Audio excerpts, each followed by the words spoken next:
नमस्ते। आज हम शुरू करेंगे नई दीपमणि का क्लास 8 का 6 चैप्टर से, जो है देहि लक्षम तत्व में।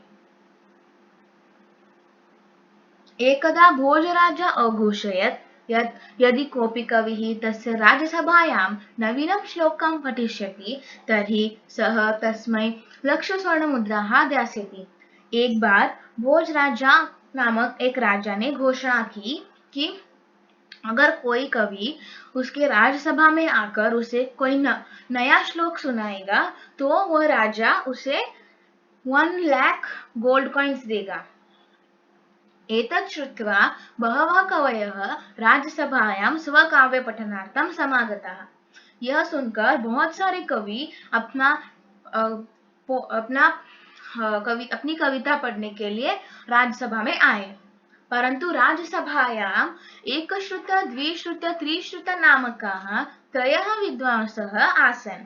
पर राज्यसभा में एकश्रुत द्विश्रुत और त्रिश्रुत नामक 3 विशेष विद्वान मतलब स्पेशल इंटेलिजेंसी वाले 3 लोग थे। एकश्रुत एकवारं श्रुत्वा द्विश्रुत द्विवारं श्रुत्वा त्रिश्रुत च त्रिवारं श्रुत्वा किंचिदपि पुनर्वक्तुः समर्थाः आसन्। एक श्रुत जो था वो 1 बार सुनकर, द्विश्रुत 2 बार सुनकर, त्रिश्रुत 3 बार सुनकर कुछ भी वापस बोलने के लिए उनको पॉसिबल था। मतलब अगर हम बोलेंगे उनको रिपीट करो तो वो कुछ भी रिपीट कर सकते थे। अनेन कारणेन यदा कोऽपि कविः श्लोकम् अपठत् तदा ते अकथयत् यत् अयं श्लोकं तो न नूतनं तेभिः तु अयं श्लोकं पूर्वमेव श्रुतम्। अभी अगर कोई कवि आकर राज्यसभा में अपना श्लोक पढ़ता था तो ये तीनों क्या करते थे, ये तीनों बोलते थे ये श्लोक तो नया नहीं है, हमने इसको पहले भी सुना है।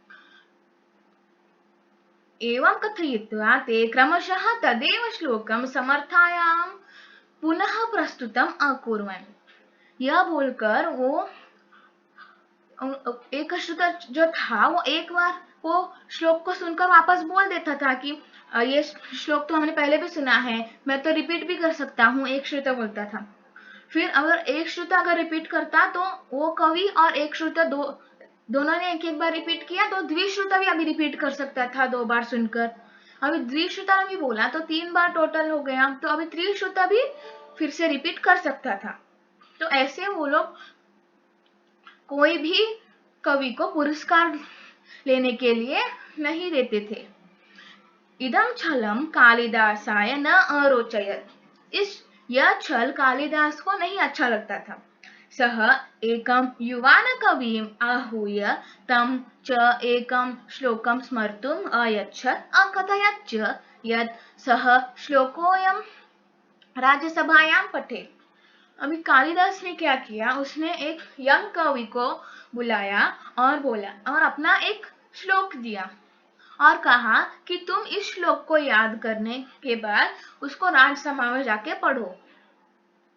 अथ च योजनानुसारं सः युवानः कविः राज्यसभायाम् आगत्य अधोलिखितं श्लोकम् अपठत्।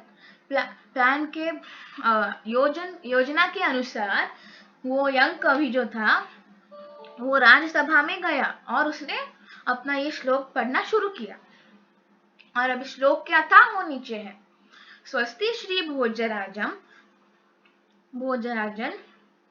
त्वम् अखिल भुवने धार्मिकः सत्यवक्ता पित्रा ते संगृहीता नवनवतिमिता रत्नकोट्यो मदीयः तान् सद्देहीति राजन् सकलबुध जनैर्ज्ञायते सत्यमेतत् नो वा जानन्ति यत् मम कृतम् अपि नो देहि लक्ष्यम तत्व में। अभी स्वस्ति श्री भोजराजम, ऐसे स्वस्ति देते हैं ना, नमस्ते श्री भोजराजन। तुम अखिल भुवने धार्मिक सत्यवक्ता, तुम पूरे वर्ल्ड में सब धर्म फॉलो करते हो और सत्य बोलते हो, सत्यवक्ता सत्य बोलने वाले।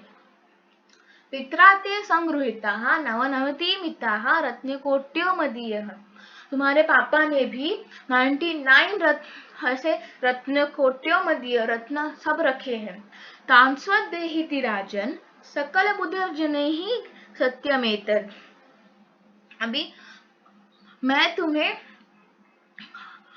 तुम मुझे दे दो राजन, सब लोग यहाँ पर जानते हैं कि क्या सत्य है। नो वा जानन्ति यत् ममकृतमपि नो देहीति लक्ष्यम तत्तो में। अभी वो लास्ट लाइन में बोल रहा है कि सब लोग को पता है कि ये मेरा ही श्लोक है, इसलिए तुम अभी मुझे लक्ष्य स्वर्ण मुद्रा दे दो।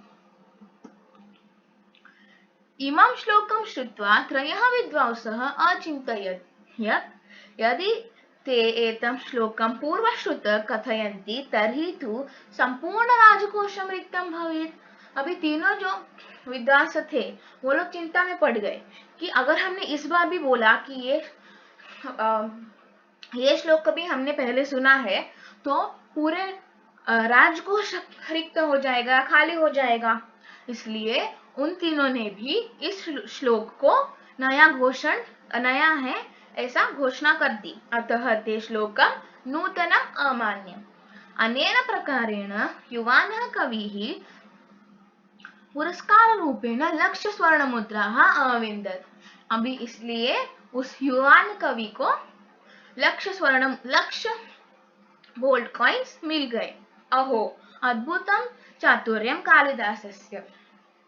अहो एकदम यूनिक इंटेलिजेंस कालिदास की। आप चाहिए तो ऐसे मीनिंग्स भी लिख सकते हो जैसे मैंने लिखा है इसमें वर्ड्स के। Thank you.